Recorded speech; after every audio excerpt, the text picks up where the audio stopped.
This is an LA Times Studios podcast. The best way of describing the jewelry is when you will see the red carpet at the Oscars and you see something around Lady Gaga's neck or someone, that's the jewelry, like the jewelry they stole here. It looks like that stuff. It's really, really ornate and really, really pricey.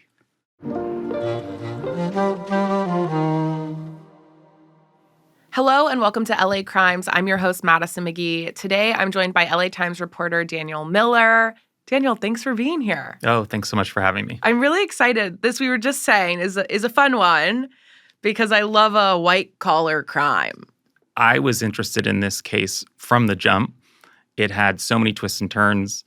It felt like I was reading the script to Heat or Heat 2, and I just knew I wanted to dive in. We have a specific case you've been covering for years that just takes some fun little twists and turns along the way. If you could describe this case in one sentence, what would it be? This is a cinematic heist of up to $100 million in jewelry, watches, gems, and gold in the middle of the night at a truck stop in a remote corner of California. Amazing. I mean, if that doesn't make you want to listen to the rest of this, I don't know what does. Your colleague, Richard Winton, who is a wonderful friend of the podcast, will be on a little later to walk us through this story. But since it's your first time on the show, I wanted you to be in the hot seat for a second. Okay, I'm ready. So according to the Los Angeles Times website, it says that you're an enterprise reporter. What is that? I think it's just a confusing way of saying that I work on features and I work on investigations and projects. Right now, my focus is on education, but I've been an enterprise reporter for 5 or 6 years now. I started at the LA Times covering Hollywood. Then I covered business. So I've had a few stops along the way. I've been at the paper for more than a decade. And, being an enterprise reporter gives me a chance to, pursue my own curiosity, which is really my favorite part of the job. I love that. You're like a jack of all trades. Yeah, a little bit. I've written stories about a search for $1 million pocket watch, about how sushi became so popular in Los Angeles. It's a real privilege to get to tell these stories. That's very cool. I went to a liberal arts college, and they sort of promote that as like, you learn a little bit about everything. And then you kind of graduate, and you're like, I don't even know how to, do anything. But I feel like that's like the better version of liberal arts of reporting. You get to learn all kinds of cool stuff. Sure. It's funny. I always wanted to be a reporter. I wrote for my high school newspaper. And when I was applying to college, the advice I got was, you don't need to be a journalism major. Go to the school you want to go to, get a good liberal arts education, and write for the school paper. And so I went to UCLA. I wrote for the Daily Bruin, and I liked it enough to keep going. Wow. You're like LA through and through. Born and raised. I grew up in LA. I love the city. I feel like I know it well. And, when I was a little kid, the LA Times was on the breakfast room table. That's what we'd read. So, it's been a real thrill to work here. That's amazing. Wow. Well, I can't wait to dive into more about your career. So we do this sort of question with first-time guests who are reporting or in sort of the crime world. What was your gateway case, the story that you first covered that made you sort of interested in pursuing this as a job? So in the Me Too era, I teamed up with a few other reporters at the LA Times to break stories on all sorts of alleged misconduct in Hollywood. We wrote stories about figures like Brett Ratner and Russell Simmons and James Franco. And it was a really important experience. I did those stories mostly with a former colleague, Amy Kaufman. And I learned a lot about storytelling. And I also learned a lot about taking on stories with those sort of allegations, right? More recently, I will say it was the Brinks heist that kind of reignited my interest in crime stories, whether it's white collar or otherwise. I was fascinated by the characters that these sort of stories bring into the fold, whether it's the perpetrators or the law enforcement figures involved or even the victims. And in particular, the victims in the Brinks heist case are fascinating figures. When you cover so many different sort of genres of stories, like how do you hone in on a specific style of storytelling or shift between, because there's a different tone to all of these: entertainment, crime, white collar crime, and heists. There's a different tone to all of that. How do you figure that out without losing your sense of your own storytelling?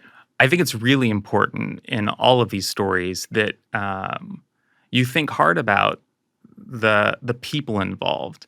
And obviously that's especially important with sensitive stories about crime, right? When you're talking to victims.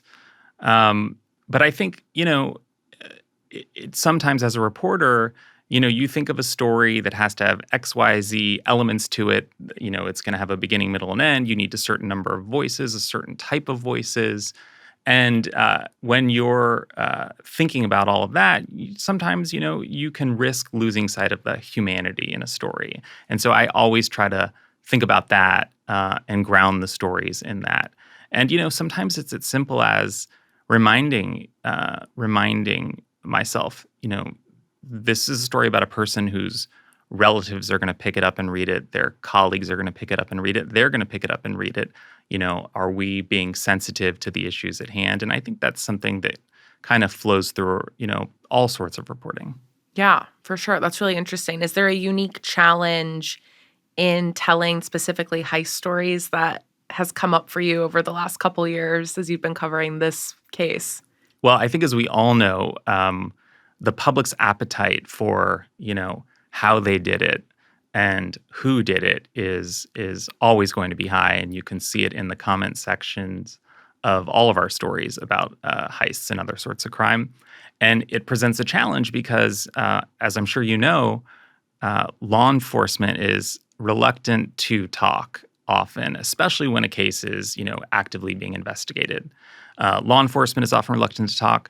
Lawyers are often reluctant to talk if there's litigation involved.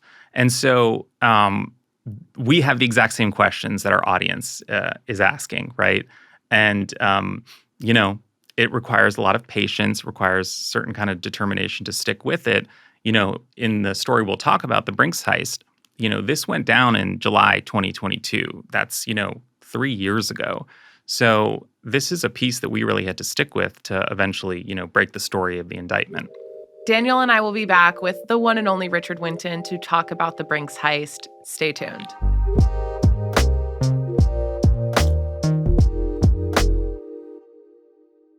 As summer winds down, I'm all about refreshing my wardrobe with staple pieces for the season ahead. Quint nails it with the luxe essentials that feel effortless and look polished, perfect for layering and mixing.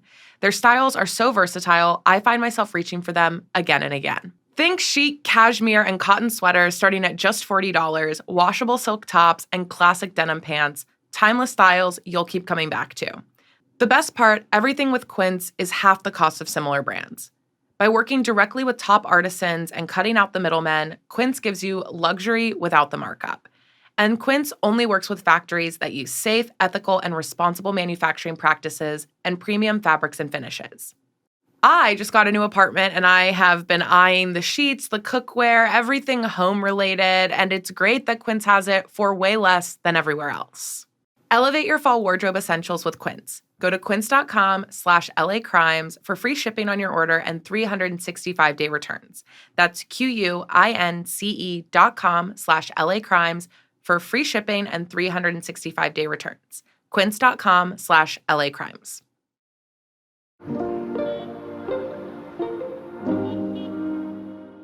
Welcome back to LA Crimes. I'm joined today by two Los Angeles Times reporters, Daniel Miller and Richard Winton. Richard, thank you for joining us back in the studio. Nice to be here as always. Yes. Before we jump into the details of this case, Daniel, how did you get involved in reporting on the Brinks heist? Okay, so it's July 2022.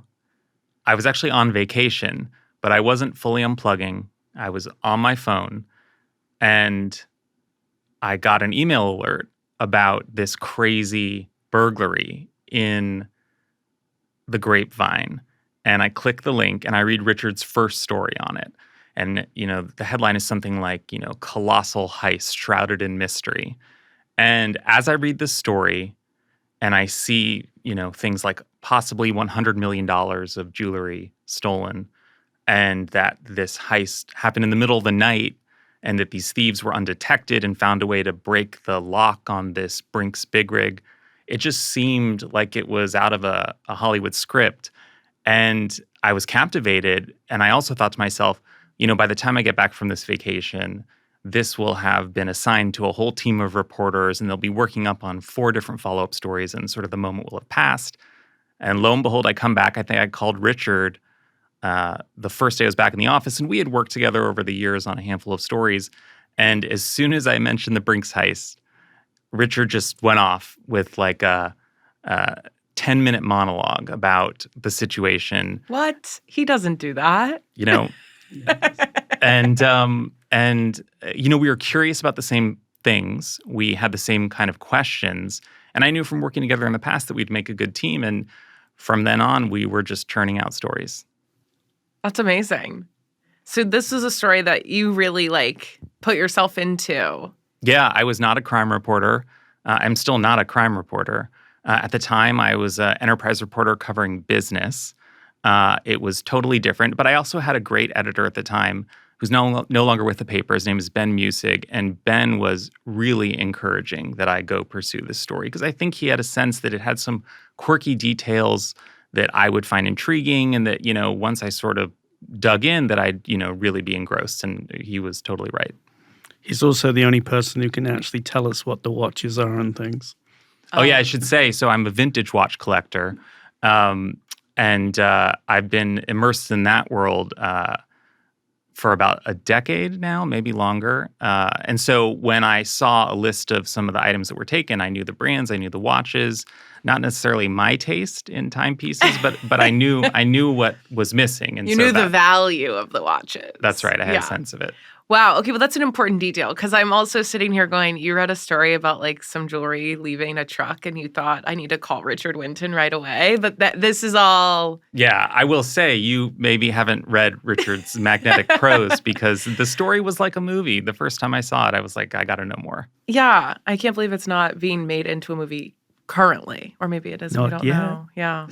But it is very interesting. And yeah, even you describing Richard's headlines, it's like, yes, this all tracks for someone going, I want to know more about this. That's why you do what you do.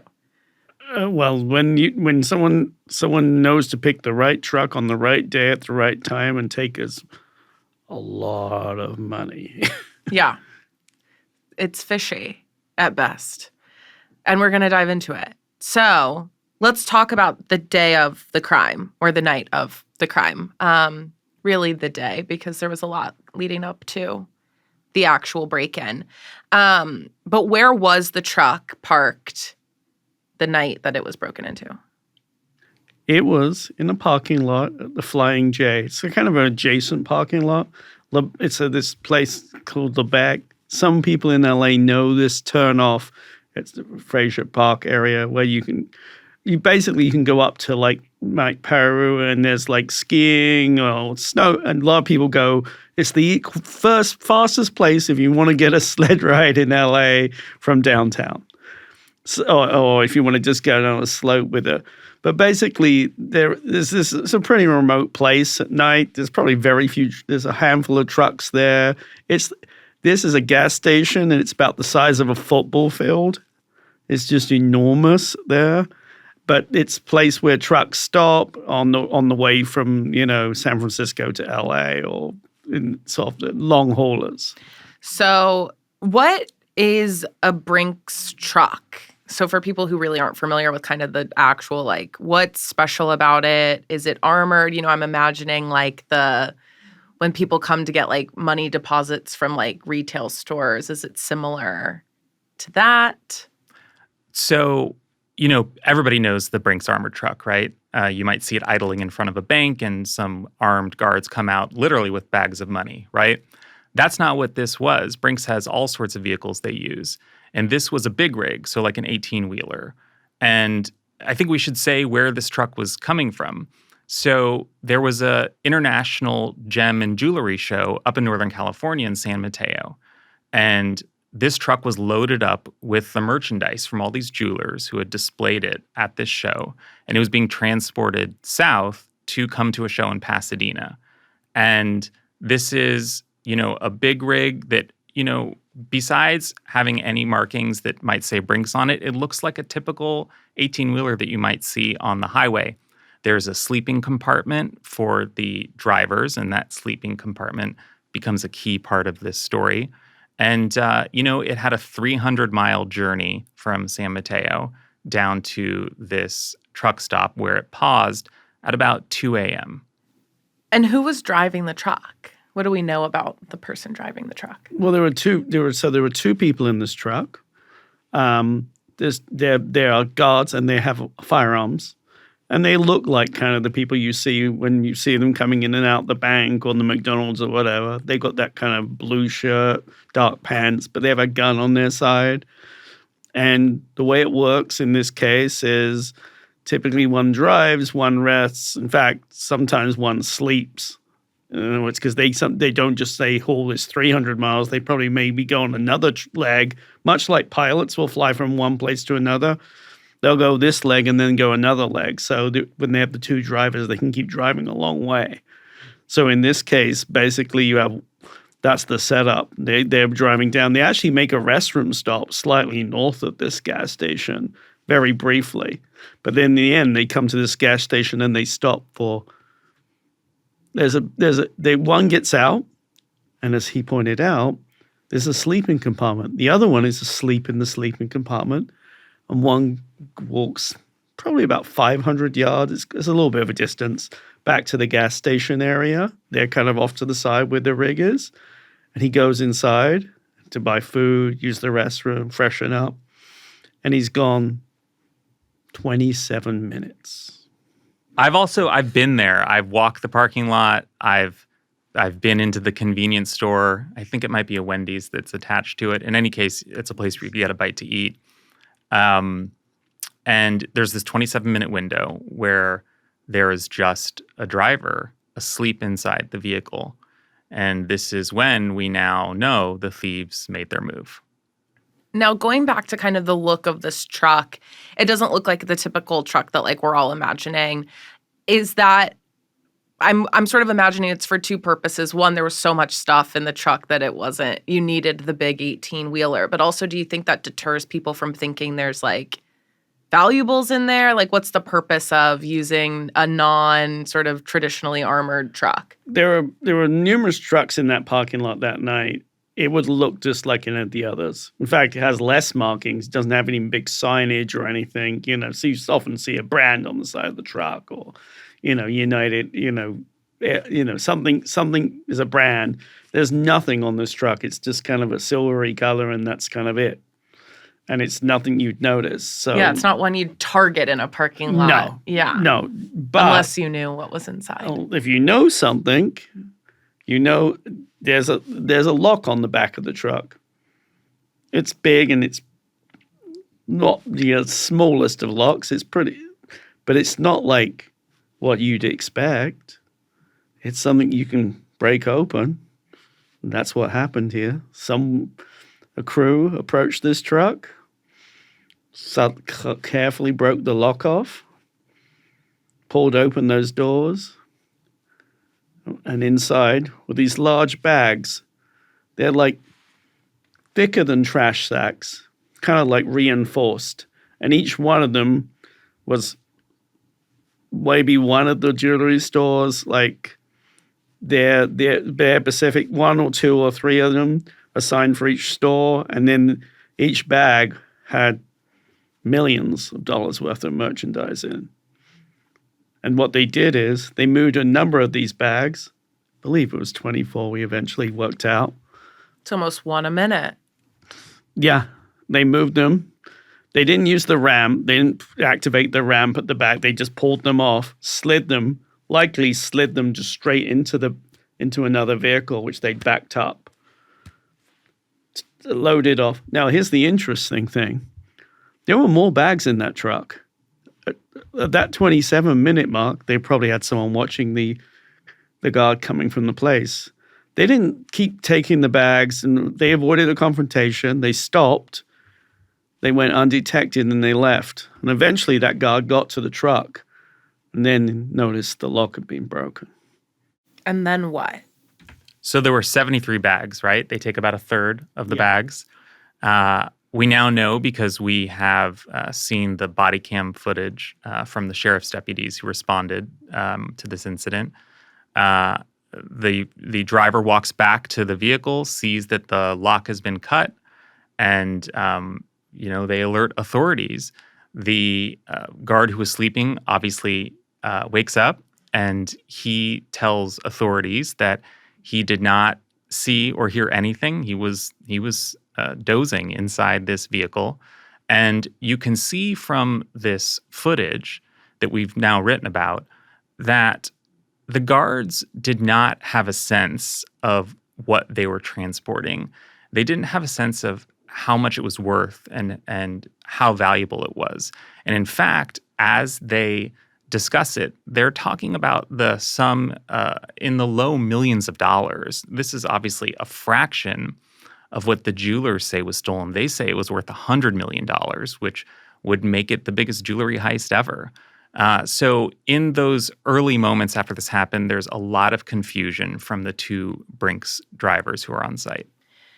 Now, have you been in one of these trucks? Like, have you been in a sleeping quarter of it? Do you know, like, how soundproof it is, or if there's you can feel any movement? I want to lay in one just to know. In this case, I believe that this truck, okay, I've been in the regular rigs, and you better hear something. This truck has some extra reinforcing on the cabs. Actually, the window is a little thicker than standard. So I'm not sure if it just can't hear or this guy's a really heavy sleeper. There's also a degree of noise probably because it's not that far from the actual freeway at this track stop. So you hear that woo sound when you're next to a freeway. So it may have masked some of the sounds. I mean, I have to tell you that these drivers are not part of the scheme, and they've never been under suspicion, and they were heavily questioned, and they've been deposed, and they've been all kinds of... But no, they're basically two guys who come from, like, Utah, and, they're not paid, like, massive money either by any scale.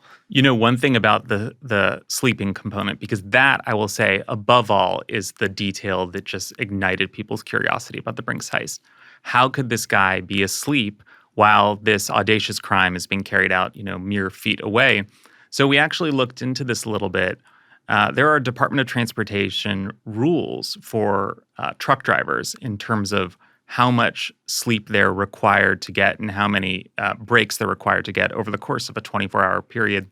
So it's very possible that when he bedded down back there, he was doing so just to comply with the DOT rules, right? This is just sort of part of their job, part of the cadence of a day's work. I mean, I've slept through a fire alarm in my building, so I would never judge this man for sleeping through someone breaking into the truck because I can fall asleep anywhere and I can stay asleep. So I'm just... saying, if that were me. That is honestly a talent. Truly, I wish I could. One of the interesting things is that they avoided conflict as well.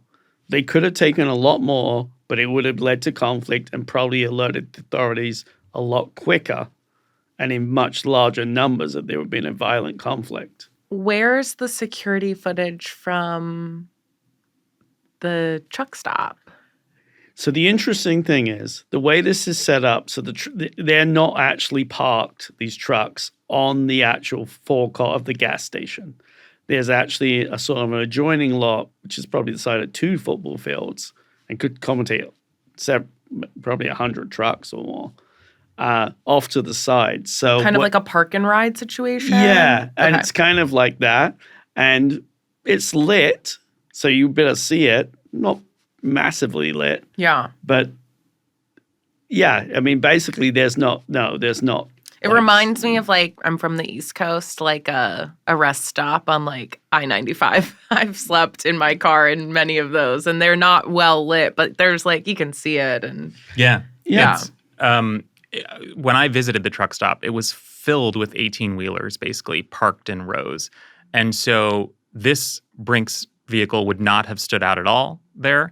And if the thieves used a truck of some sort, it wouldn't have necessarily stood out. Also, when you are there, it is a loud place. You're next to the 5.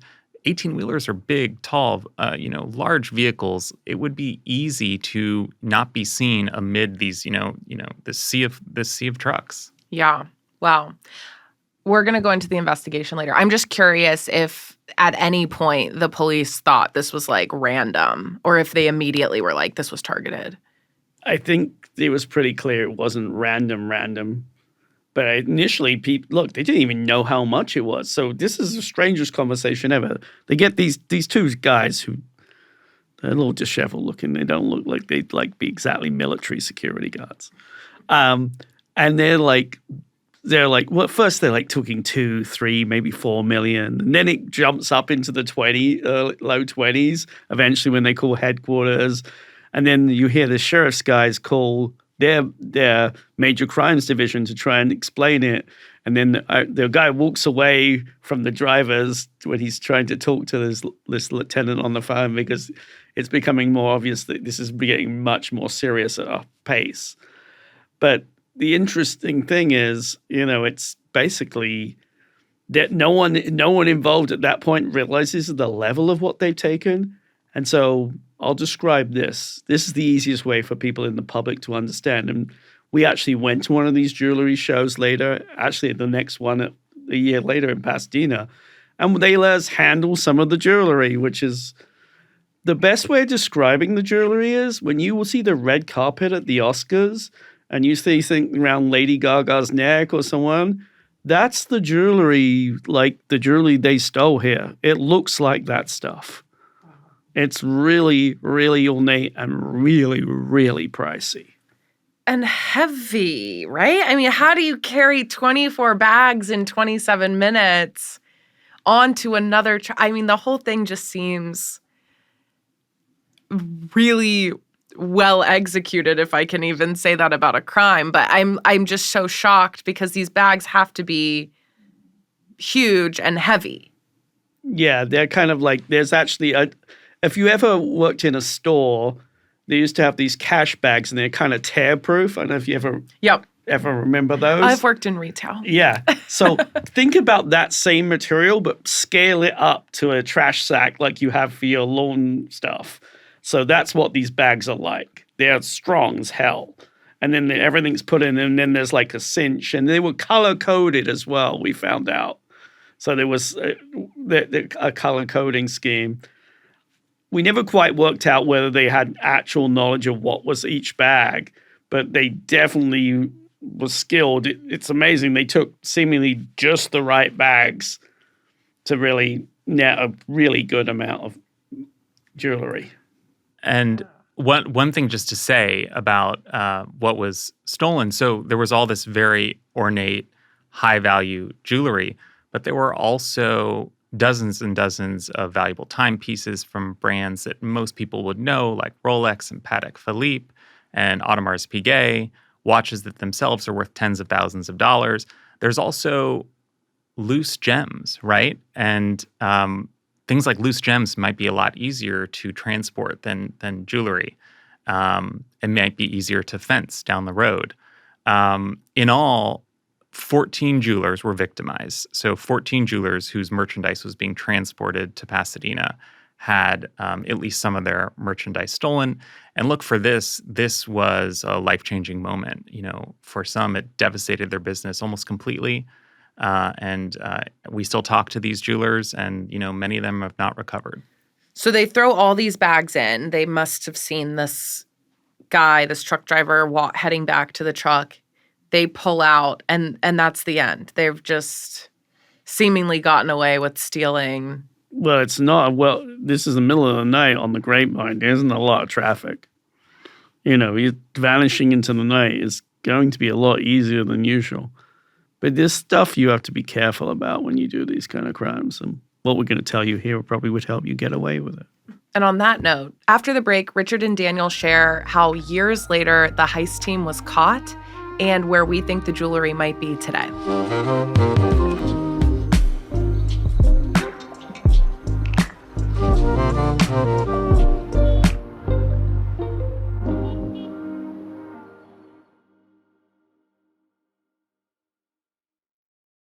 Welcome back to LA Crimes. Now 3 years since the heist, there's a huge update. Will one of you explain what's been going on?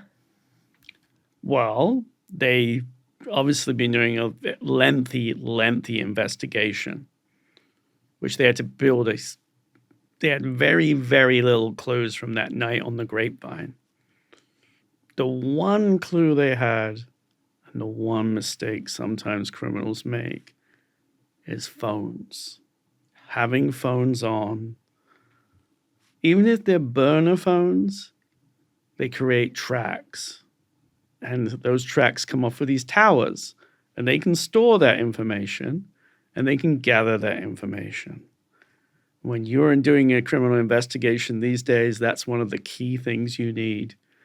Because when you have license plates, and you don't have maybe have photos, but you may have electronic fingerprints essentially in the air.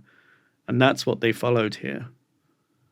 And eventually it led to some names. So how did that work? What were they looking for? What were they tracking? And how did it lead to the people who got caught? What they did is they took some of those phones, which were anonymous phones, and they looked for them elsewhere.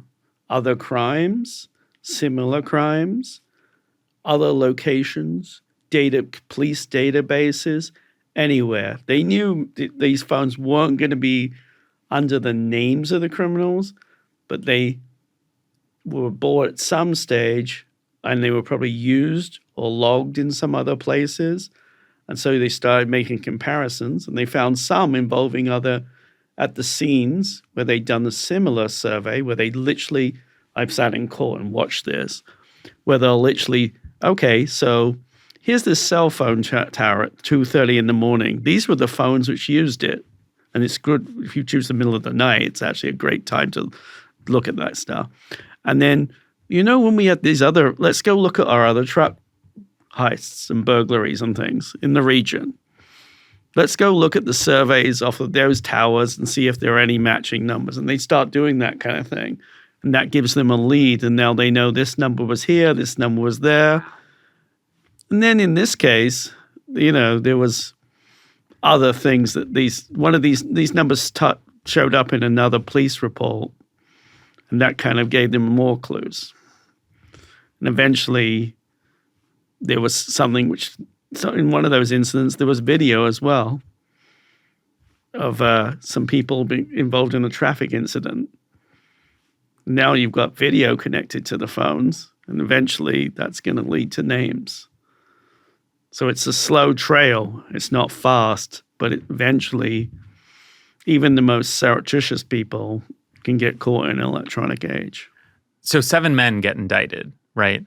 And if you've ever read a criminal complaint, you know that they are dry. There is not a lot of detail. And reading this, it becomes very clear quickly that cell phone data is a big part of this investigation, because throughout the complaint, these 7 men are alleged to be making phone calls to each other at very specific times. And, a layperson might read that and not quite see that that's how they're establishing people were in certain places at certain times, right? So when I read that complaint, that was the first thing that I thought. And one of the things is eventually when they do move in and apprehend these people, they don't say this is their only crime. They put them involved with 2 other crimes. And this is where you get the clue that they've used those other crimes with this crime together to coordinate who was at both of these places. And that overlap is the key to the puzzle, because no longer are they just going to be random people on a very remote part of the highway in the middle of the night. Now you can go look at those other incidents and use the puzzle you build from those incidents, which are much more in a much higher trafficked area, to lead you to people. And the way they do this in these kind of cases, once you get one or two people, you just keep watching till they see their associates. They tend to eventually associate with somebody, and that's when you start to see more and more and more people. And then you sort of get a better idea of who's involved. Who are these people using the phones, even if they're burner phones? Who communicates with who? How do they link? They maybe meet somewhere. Now you've got an idea who they are. They may not be all together all the time, but you start to realize these guys seem to work together in something. And what was their connection to the jewelry? I mean, how did they know about the truck? Do we know how they got their intel? What we've been told at this stage is we know from the jewelry show people that and the guards that there was a feeling they were being watched in San Mateo at the show. Well, I mean, we know that the indictment says that they were following the vehicle, allegedly, south from San Mateo in other cars. This was a sophisticated operation to keep this vehicle in sight, right? And we know from our earlier reporting that men were escorted out of the jewelry show by security there because they seemed suspicious. One man was wearing an earpiece. Another man had a mask on, and these were men that no one at the jewelry show knew, and people felt that they, shouldn't have been there, and they left. So from the beginning, there was a sense that this was a group that was at the show, observing things and following this truck. Are the men that were escorted out on the indictment? We don't know. We don't know the names of the men who were escorted out. Yeah, I mean, at this stage, I think it's clear that they're alleging that basically these are the men who definitely followed south. Yeah. And because, it wasn't probably absolutely certain where they would stop. And they had stopped briefly for like only a couple of minutes at a breath stop earlier. But, they obviously knew there was going to be an opportune moment on this drive. These people, one thing we can say 100% sure, they know about the trucking business. This wasn't their first cargo ripoff. So they know stuff about trucking. And that inside knowledge may mean that they know approximately what the range is of when they're going to actually stop for a real, food break. Yeah. And that's something they were going to exploit, obviously. Yeah. We can actually say a little bit more about their experience with heists like this. The indictment lays out, like Richard said, a handful of crimes that these guys allegedly carried out. They all took place in San Bernardino County. Several of them involved trucks, and they were in parking lots where the vehicles were empty, where maybe the driver was inside to grab a bite to eat.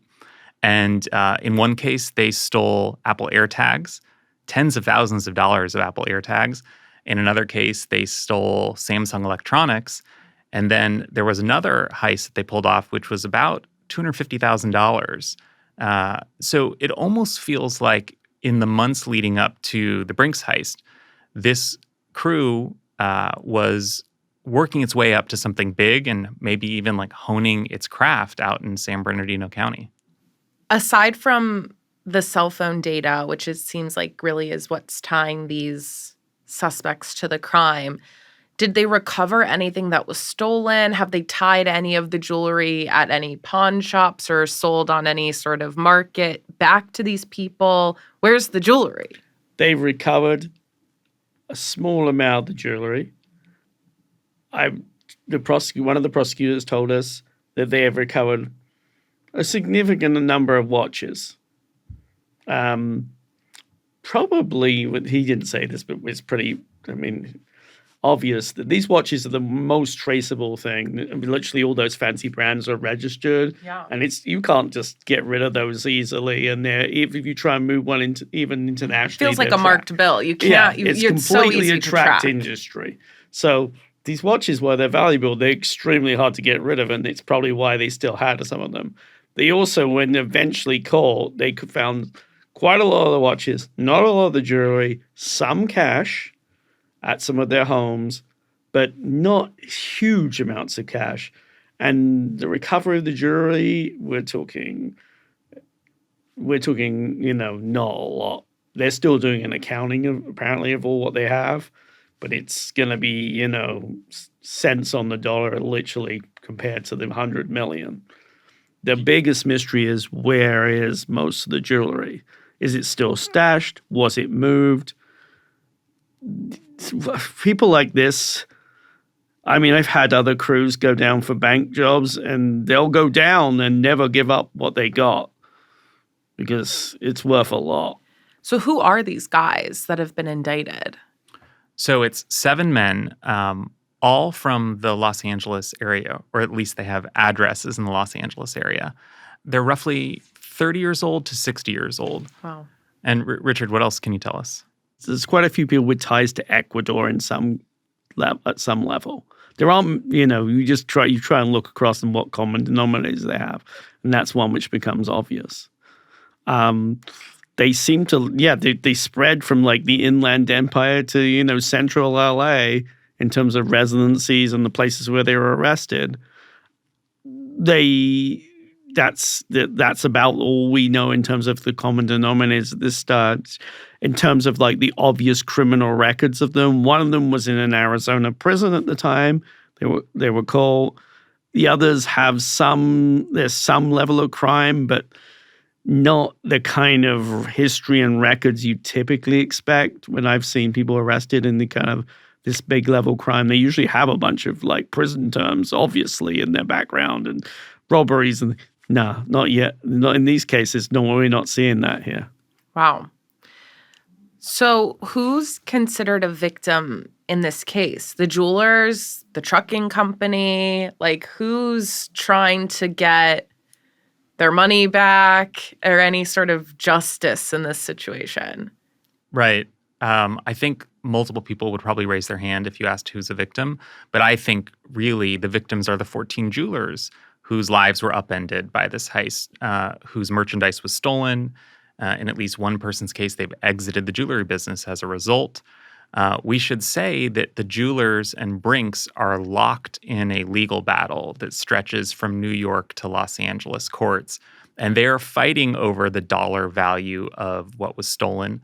As we've said, the jewelers say that it's worth about $100 million. And Brinks has said that load of stolen merchandise in total was worth about $8.7 million. They say that's what the jewelers said it was worth when they filled out manifests to have it shipped to Pasadena. This is something that has already been going on for years in court, and it's going to continue to go on for quite some time. So, it'll be hard to say if these jewelers will ever be made whole. Wow. Yeah. I think about when I ship a package and I'm at UPS or wherever, and they're like, how much is this package worth? And I'll just throw like 100 on there just because it seems easier. Obviously, way different scales, but that package might actually be worth $250 or whatever. And you just throw a number on there. So I can imagine that, they're like, well, we didn't put the exact number. Right. And that's what you just described is really relevant for this case. It's a common jewelry industry practice to use a lower amount in terms of the value of the merchandise to save money on shipping. You have to remember, these jewelers sell their merchandise at trade shows across the country. It's being transported from show to show to show to show, right? And that really adds up if you're insuring your jewelry for, let's say, $10 million. So what I've been told and what we learned is that, maybe it's actually worth $10 million, but it's common practice to insure it for $1 million, let's say. And this is the incident where that came back to bite these jewelers. And you have to remember, this hasn't happened before. No one really thought this was on the cards. The one thing we kind of gathered over time after we talked to all these people is the shock and dismay at this actually happened. No one really thought this kind of thing could happen. The jewelers and the people who operate the show, who operated these shows for decades, were like, it's always been secure. It's always been good, Brinks has been doing this forever for us, basically. These loads have been moving down there. This San Mateo to Pasadena Drive has been happening once a year for a long, long time. And they go around the country, and these stores move around the country, and it's been going on for a long time, and no one till this one night had ever thought of taking the stuff. It's crazy. I just remembered this. So this heist occurred in July of 2022. This jewelry show actually returns to San Mateo later in the year. And so I went to the show in the fall of 2022 because I wanted to see what this place looked like. I had been writing about it and I hadn't seen it in person. And, in talking to jewelers back then, some of them were the victim jewelers who had scrounged up some merchandise and were right back at it.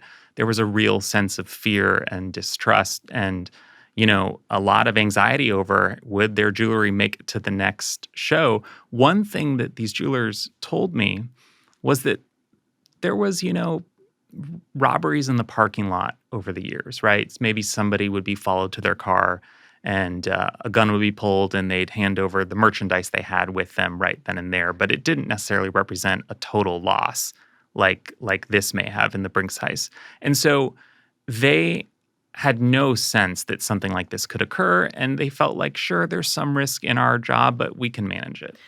So you mentioned earlier kind of this unique side of the jewelry industry that these people kind of come from. What did you mean by that? Sure. So I think for most people, when you hear, diamond dealer or jewelry business, you think of Rodeo Drive, you think of champagne being clinked in flutes and, beautiful rings from Cartier or something like that being brought out on a velvet tray, right? This is not that world, not even close. These are jewelers who move from city to city at trade show selling their merchandise, sometimes just on a wholesale basis to other jewelers and sometimes to the public. I've been to one of these shows, right? Richard and I went to one in Pasadena. Some people have their merchandise kind of laid out on a folding table, and you're under harsh fluorescent lights. It is far from Rodeo Drive, but there's a real kinship and camaraderie among these jewelers because they're on the road together. They will offer each other merchandise on consignment to help somebody else make a sale. A lot of it is done with handshake deals. So it's a tight-knit group, but it's also a group that's really been kind of rocked by what's happened. Yeah, wow. It feels like the Melrose Trading Post of high-end jewelry. Yeah, but it's hard to wrap your arms around because, as Richard said, they may not be on Rodeo Drive, but they are turning out high-dollar, gorgeous pieces of jewelry, with, diamonds that look like they should be on Elizabeth Taylor's finger or something like that. Well, it's definitely a unique story, but what's next for this case? They've indicted people. What's going to happen with the trial? What's that all looking like? Well, I think the first item on the table for a lot of people is, where is the stuff? And that's the question. Sometimes in these cases, if you stole the stuff, you can use it as a negotiating point with prosecutors, which here this is a big number, so that's obvious. There's also the question is, how much did they fence of it? Fencing is basically where I take the crooked item and I've got to move it along to someone else. And the reality is, when you steal stuff like this, you're not going to be able to sell it for how much it's worth. You're going to get 20 cents on the dollar. It's still going to be a lot of money. But someone else is actually going to move this merchandise, and it's probably, and this is a global situation. We talked to some people in the diamond industry who were like, okay, you'll get that overseas. Probably you went into Europe, maybe into Israel or Middle East, and you moved it along. And this stuff is trackable as well. There's numbers and serial numbers and codes on these diamonds, so you have to have ways to work around that. And so the sort of the ill-gotten gains here could be spread globally by now and maybe never got back because of that nature of the crime networks. But it also could just be sitting somewhere hidden, a lot of it, which would not surprise me at this stage because I don't know if they knew the score. Having talked to the prosecutor, they knew the score would be significant for some reason, but they may not have realized just how significant. And there's a history of this, and some of the actually the interesting thing about some of the biggest crime capers ever Like there's a famous another Brinks crime of gold robbery of 26 million pounds in England back in the 1980s. And the same thing happened there. They thought they were probably going to get 4 or 5 million. They get this enormous amount of gold, and then they've got to move it, and they're not sure really what to do. And I think eventually when the story comes out, we'll get to understand that they were probably also stuck with the fact that they got so much, they were having to remove more than they could ever consider. And then the question is, are these 7 people really all those are involved?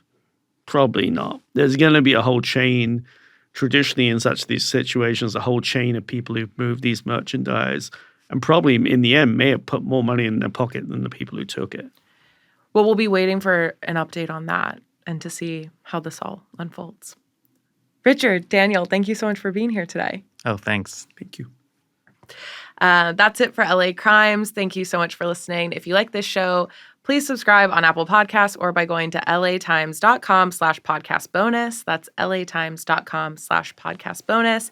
You'll gain access to this week's bonus episode where Richard, Daniel, and I talk about another huge LA heist. You'll want to hear this one. Trust me.